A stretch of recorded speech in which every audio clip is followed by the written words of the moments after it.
Mirë se vini në këtë analizë të materialeve tona të nderuar lider të komunitetit dhe antar të bordeve shkollore. Sot do të trajtojmë diçka vërtet të veçantë. Do të shohim se si një veprim në duke i vogël, dhurimi i librave, shërben si një investim masiv dhe afatgjat në zhvillimin ton qytetar. Ne si administrator shpesh kërkojmë buxhetet më dha për të përmirësuar arsimin, apo jo? E po, sipas burimeve, një nga mjetet më transformuese mund të jetë pikërisht aty, duke zënë pluhur në raftet tona.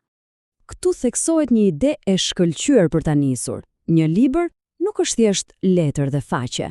Ai është fjalë për fjalë dieni, imagjinat, mundësi dhe shpresë. E dini, kur e rikuadrojmë kështu, nuk po flasim thjesht për të hequr qafe ca gjëra të vjetra nga shtëpia, po flasim për zhbllokimin e një aseti të fshehur të komunitetit. Po kalojmë dijen dhe shpresën e pastër te brezat e rinj. Pra, çfarë ndodh saktësisht kur këta libra të harruar takojnë liderët e së ardhmes? Kjo është pyetja që fton çdo vendimmarrës lokal të reflektojë. Imagjinoni pak, një manual i vjetër biologjie që kthehet në shkëndijën e parë për mjekun e ardhshëm të qytetit ton. Është një perspektive jashtëzakonshme që meriton vëmendjen tonë të plotë. Gjatë kësaj analize do të ndjekim këtë agjendë të shkurtër. Së pari, fuqia e një libri. Së dyti, ngushtimi i hendekut të burimeve. Së treti, ndërtimi i aftësive të mendimit kritik.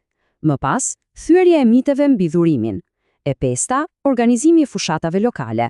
Dhe së fundmi, formësimi i liderëve qytetar të së nesërmes. Le të fillojmë me një herë. Pjesa e parë, fuqia e një libri. Ky numër këtu flet vet, numri 1. Nuk na duhet një buxhet gjigant apo një biblioteke tërë për të nisur një ndryshim. Materiali tregon se mjafton absolutisht vetëm një libër i vetëm për të frymëzuar një nxënës dhe për të ndryshuar plotësisht trajektoren e jetës. Një libër mund të jetë pika absolute e kthesës për një fëmijë që ndryshe do të metej pa asnjë mbështetje edukative. Pjesa e dytë, ngushtimi i hendekut të burimeve. Atëherë, le të shohim realitetin ton aktual. Sfida është e qartë. Shumë nga shkollat dhe bibliotekat tona ka një mungesë të theksuar të librave dhe materialeve edukative, gjë që i bën nxënësit të humbasin burimet themelore. Por shikoni zgjidhjen në anën tjetër, është kaq e drejtë për drejtë.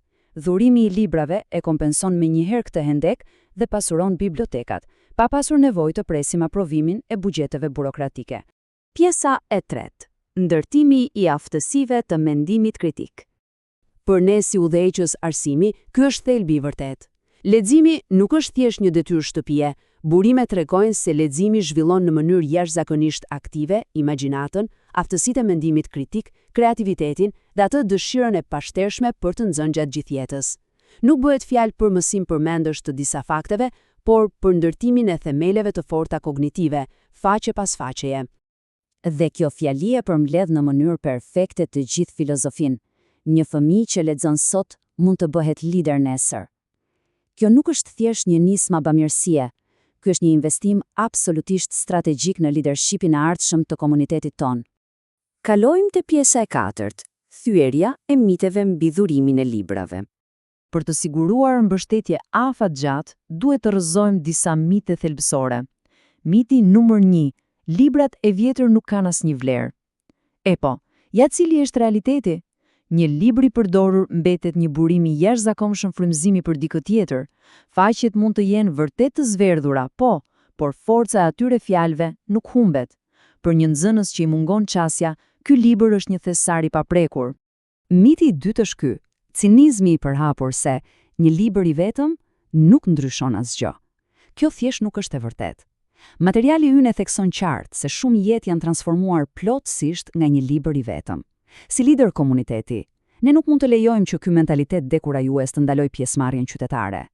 Dhe miti i tretë, nuk kam shumë për të dhuruar. Njerëzit shpesh ngurojnë duke menduar se u duhen kuti të tëra për të bërë një ndryshim. Realiteti? Edhe një libër i vetëm mund të ketë një impakt masiv. Kur u komunikojmë qytetarëve se çdo kontribut, sado i vogël, është një fitore e madhe, atëherë ne shohim një rritje të menjëhershme të mbështetjes. Pjesa e pestë, organizimi i fushatave lokale të mbledhjes së librave. Pra, si mund t'i kthejmë të gjitha këto ide në veprime konkrete? Këtu kemi një udhërrëfyes super praktik. 1. Mblidhni libra në gjendje të mirë. 2. Krijoni ura lidhëse duke kontaktuar drejt për drejt shkollat dhe bibliotekat lokale. 3. Fokusoni dhurimet posaçërisht te fëmijët dhe të rinjt për ndikim maksimal. 4. Organizoni ato fushata komunitare që sjellin njerëzit bashk. Dhe, hapi fundit, frymëzoni të tjerët. Duhet ta kthejmë këtë nismë në një kulturë të përhershme edukimi. Pjesa e 6. Formësimi i liderëve qytetar të së nesërmes.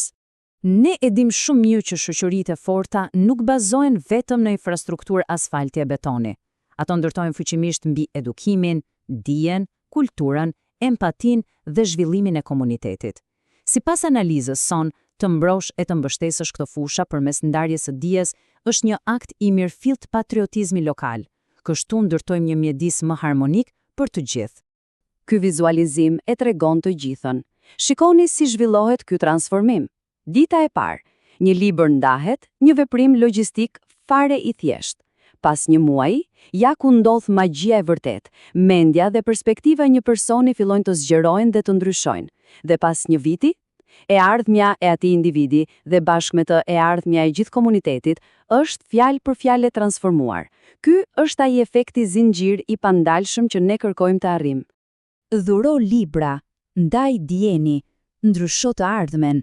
Teksa mbyllim këtë shpjegim të burimeve, një gjë mbetet tepër e qartë. Dijeni arritet në mënyrë eksponenciale kur ndahet. Tani, mendoni pak për raftet në zyrat apo shtëpitë tuaja. Cili do të jetë ai hapi parë konkret që komuniteti ynë do të ndërmarrë sot për t'i kthyer ata libra të pluhurosur e të harruar në zërat e liderëve të së nesërmes? Mendoni për këtë. Faleminderit që u bashkuat në këtë diskutim kaq të domosdoshëm.